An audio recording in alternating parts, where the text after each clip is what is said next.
just about 10 o'clock at night, after a delicious meal in the company of travel acquaintances, I spent my first evening in Sydney, and it's the opening night of the International Festival.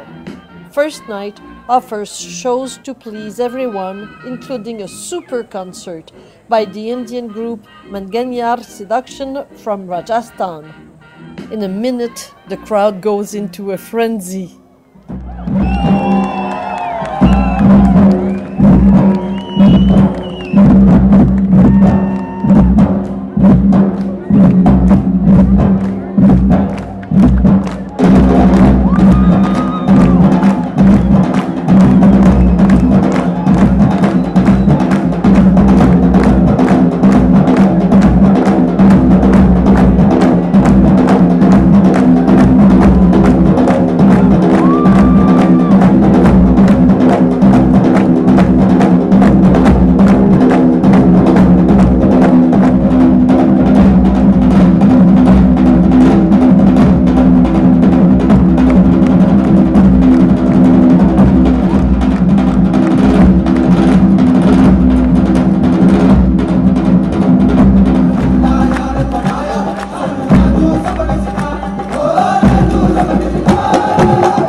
Now for a change of rhythm.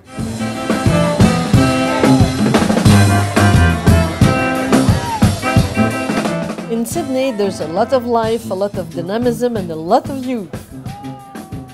Now set the building on the sousaphone, people. The next day, a bus tour takes me to visit a city so often contemplated in photos, a city also split by a major river, the Parramatta, that feeds Sydney Harbour before joining the Pacific Ocean. Electric swing bridge in Australia. It opens what was going to support. To appreciate the panorama of downtown Sydney, we crossed the well-known bridge from where each year, at least in my country, fireworks are first set off in celebration of the New Year. For me, it's one of the most beautiful cityscapes in the world, easily recognizable by the structure of the Sydney Opera House.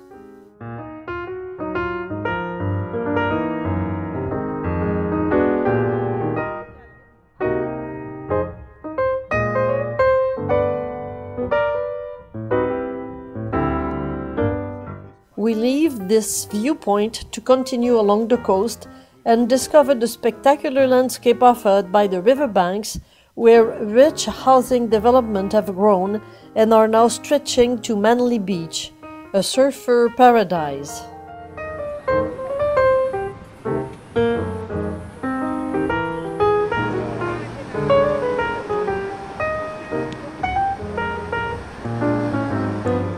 And its quaint downtown area has the true look of an exclusive resort village.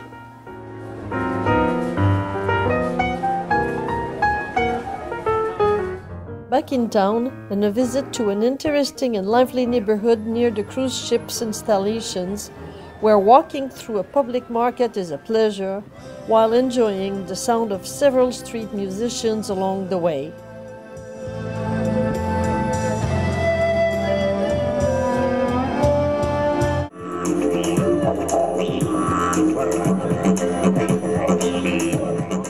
Come, we're taking this boat.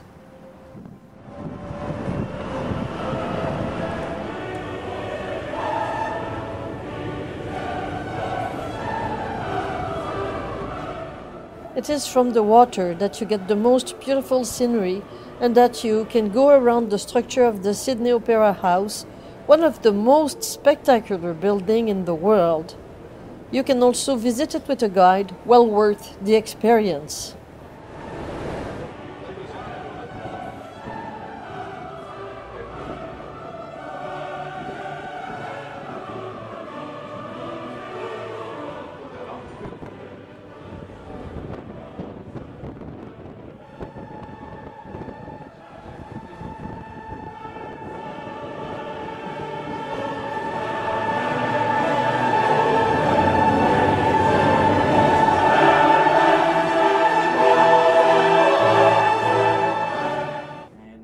The next day, a guided tour to the Blue Mountains and its infinite vistas, where green turns into blue at the horizon and then melts away into the sky. Back at Wentworth Falls, he came out on top of one of these cliff lines, looked into this valley.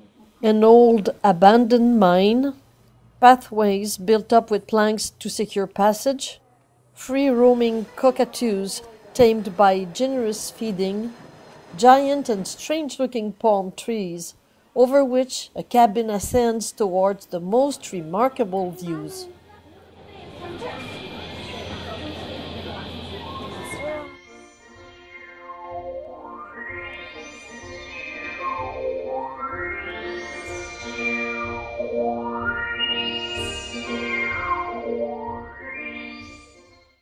After the wonders of nature, that of animal life, starting with this orphaned kangaroo baby carried by a park agent in a pouch simulating that of its mother.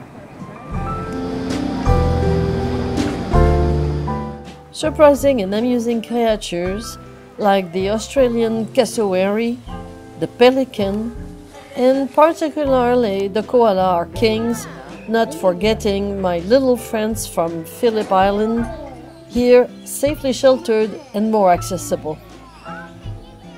Of course, it was more impressive to see them coming out of the water in parcels of several hundreds, but here we can get closer. In their natural habitat, after spending the day at sea, they must walk several kilometers to go back to their burrows in Youngs.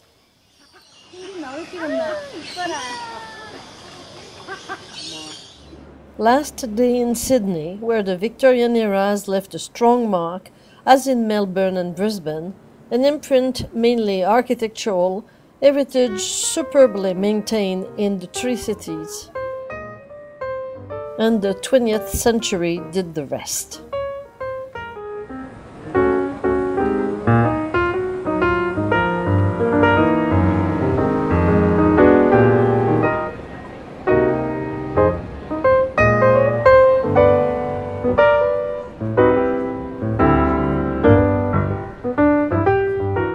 At the end of the afternoon, I catch a train to Brisbane, hoping to see a bit of the country other than from the air.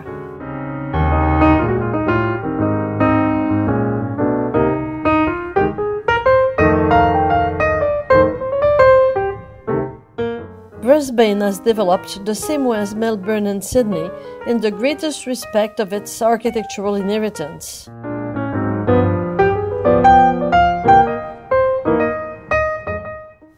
The most remarkable discovery will be the most recent Gothic-style cathedral built in the modern era between 1901 and 2009, the St. John's Anglican Cathedral.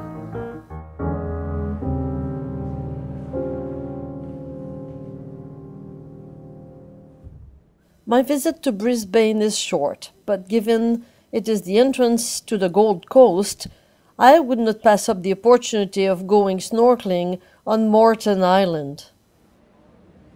Tourists and four-wheel drives hop on the ferry to land directly on the beach of Moreton Island.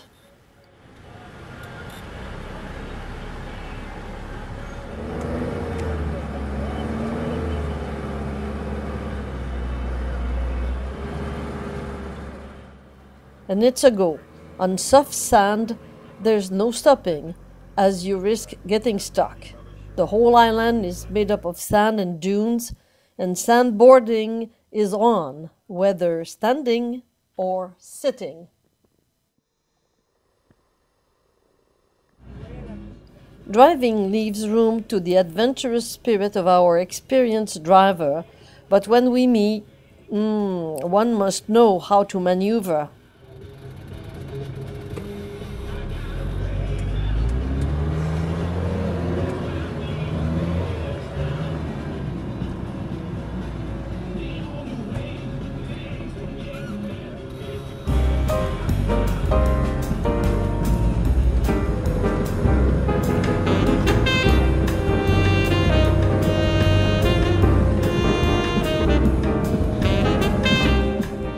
After sandboarding in the desert, and lunch and a swim in a small freshwater lake in the middle of the island, it's time for snorkeling among these old shipwrecks gathered near the beach and which shelter schools of tropical fish.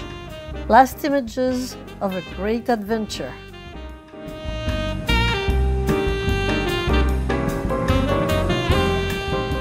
The following day, I'm back at the airport. Next stop, Singapore.